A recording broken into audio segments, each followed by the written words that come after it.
వాళ్ళు ఏ ఎలక్షన్కు ఆ ఎలక్షన్కు ఏ ఆలోచన కావాలనో ఆలోచన చేస్తారు. అప్పటికాటికి తాత్కాలికమైన లబ్ధి కోసం రాజకీయ ఫిరాయింపులు తప్పని ఒక రోజు మాట్లాడినరు. ఈ రోజు ఫిరాయింపులు లేకుండా ఏ రోజైనా వాళ్ళ డే తెల్లారుతుందా?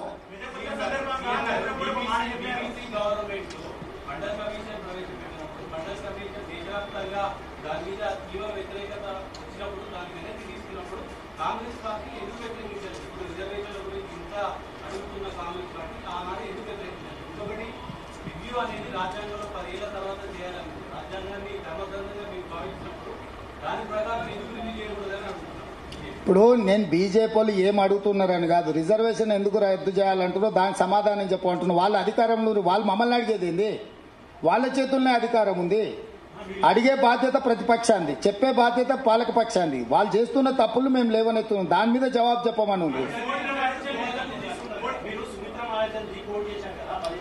అవును, ఆమె స్పీకర్ గుండి చేసింది అంటున్నా. ఇప్పుడు నిర్ణయం చేయాల్సింది నరేంద్ర మోడీ గారు. ఆయనే ప్రధానమంత్రికి దేశానికి దిగిపోయిందా?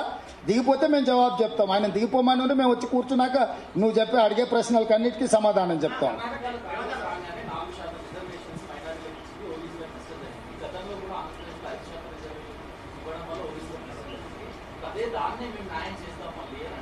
తప్పు అని నేను చెప్తున్నా. వారు మాట్లాడుతున్న తప్పుడు ప్రచారము.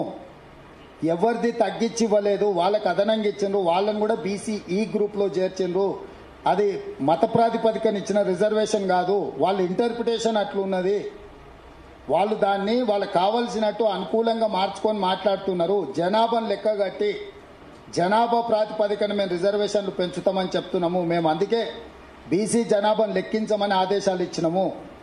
బీహార్లో మేము లెక్క పెట్టినాము, రాజస్థాన్లో మేము లెక్క పెట్టినాము, తెలంగాణలో మేము ఆదేశాలు ఇచ్చినాము. ఎక్కడెక్కడ రాష్ట్ర ప్రభుత్వాలు మా ఉన్నాయో అన్ని దగ్గరలో మేము ఆదేశాలు ఇస్తున్నాము. కేంద్రంలో అధికారంకి వచ్చిన తర్వాత ఈ రిజర్వేషన్లు పెంచేది కూడా మేము అమలు చేస్తాము.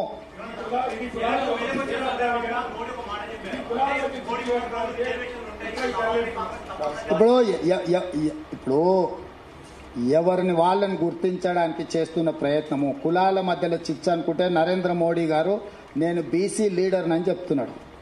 ఆయన ఆర్టిఫిషియల్ బీసీ, కన్వర్టెడ్ బీసీ మీకు తెలుసు కదా. నరేంద్ర మోడీ గారు ముఖ్యమంత్రి కాకముందు వాళ్ళు ఫార్వర్డ్ కాస్ట్. ఆయన ముఖ్యమంత్రి అయిన తర్వాత ఆయన సామాజిక వర్గాన్ని తీసుకొచ్చి బీసీలో కలిపిండు. నరేంద్ర మోడీ గారు కన్వర్టెడ్ బీసీ కాబట్టి ఆయనకు బీసీల పట్ల ప్రేమ లేదు.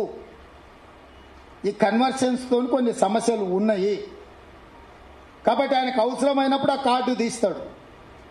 मैं सबसे बड़ा बीसी नेता हूं, मैं बीसी है ना, इसीलिए कांग्रेस पार्टी मेरे को సతారే ఇట్లాంటి స్టేట్మెంట్లన్నీ ఆయన ఇస్తూ ఉంటాడు. ఆయన మీరు ఇన్ని అడుగుతారు. నేను ఒకటే ప్రశ్న లాస్ట్కి చెప్పి, ఆయన ప్రధానమంత్రి అయిన తర్వాత 2019 ఎలక్షన్ల ముందర మన్మోహన్ సింగ్ పాకిస్తాన్తో కలిసి నన్ను హత్య చేయడానికి కుట్ర చేసి నన్ను స్టేట్మెంట్ ఇచ్చిండా?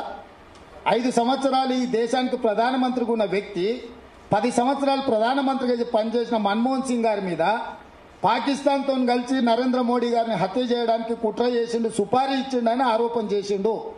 ఇంతకంటే పచ్చి అబద్ధం ఈ భూ ప్రపంచం మీద ఏమన్నా ఉంటుందా? అయినా మీరు ఇంకా నరేంద్ర మోడీ గారు చెప్పేటివన్నీ మొత్తం ఏమంటారు, ఇంకా అంతకంటే సత్యహరిచంద్రుడే లేడన్నట్టుగా మీరు మాట్లాడడము, దీన్ని బట్టి మీరు కూడా అర్థం చేసుకోండి. ధన్యవాదాలు.